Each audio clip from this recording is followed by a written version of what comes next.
Nire izena Nekane Errastilozarez da, eta ingenieritzako koordinatzailea naiz Mondragon Unibertsitateko Eskola Politeknikoan.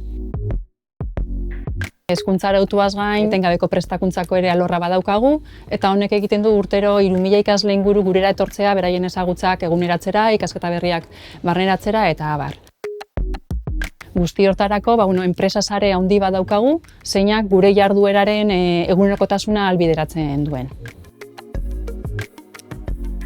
Kaseigune guretzako eskaparate bat da. Kultura eta sormenarekin erlazionaturiko industria horretan ingenieritzak egin dezakeen ekarpena erakusteko aukera bat da guretzako.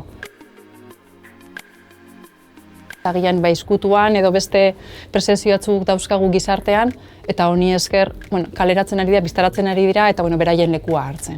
Nik uste dut ekarpen oso positibo egiten diola.